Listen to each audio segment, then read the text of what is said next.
छोराछोरी हो, प्रभुमा आफ्नो आमा बुवाको आज्ञा पालन गर, किनकि यो उचित हो। आफ्नो बुवा आमाको मान गर, जो प्रतिज्ञा सहितको पहिलो आज्ञा हो, कि तिमीहरूलाई भलो होस् र पृथ्वीमा तिमीहरू दीर्घायु हो।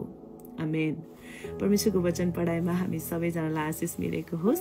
आज चाहिँ आमाको मुख हेर्ने दिन रहेछ अनि सबैजनाले चाहिँ आमाको मुख हेर्ने दिनलाई चाहिँ सामाजिक सञ्जालमा मजाले सेलिब्रेट गरेको मैले देखेँ। मलाई खुसी लाग्यो अनि धेरैजनाले चाहिँ मलाई म्यासेज पनि गर्नुभएको रहेछ, तपाईँ चाहिँ सेलिब्रेट गर्नुहुन्न, यो दिन मनाउनुहुन्न भनेर।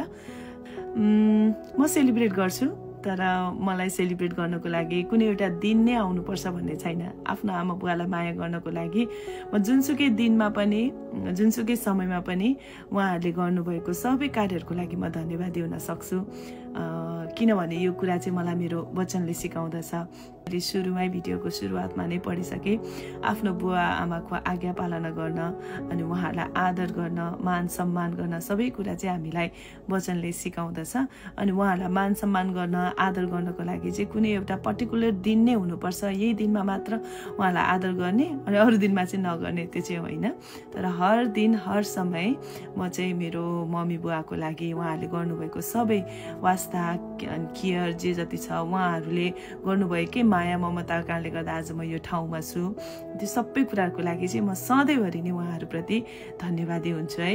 अनि विशेष गरिकन चाहिँ कतिजना मानिसहरूले चाहिँ अब आफ्नो आमा बुवाहरूलाई नै एउटा भनौँ गडको स्थानमा राखेर उहाँहरू नै मेरो गड हो, उहाँहरू नै मेरो सबै हो भन्ने गर्नुहुन्छ। उहाँहरू नै हो, गड छैन, तर आमा बुवा नै मेरो गड हो भनेर चाहिँ बुझ्ने गर्नुहुन्छ। अनि त्यो चाहिँ म गर्दिनँ। मेरो लागि चाहिँ मेरो परमेश्वर हुनुहुन्छ र मेरो परमेश्वर पछिको मलाई माया गर्ने, मलाई वास्ता गर्ने चाहिँ मेरो आमा बुवा हुनुहुन्छ।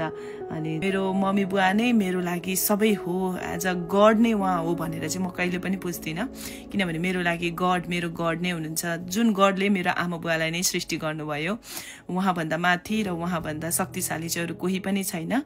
र उहाँ पछिको माया गर्ने, मलाई वास्ता गर्ने, सबै कुरामा ख्याल गर्ने चाहिँ मेरो आमा बुवा नै हुनुहुन्छ, जसलाई म औधी माया गर्छु। र त्योभन्दा बढी चाहिँ म मेरो परमेश्वरलाई माया गर्छु, किनकि उहाँले त मलाई मेरो आमाको गर्भमा नै रच्नुभयो।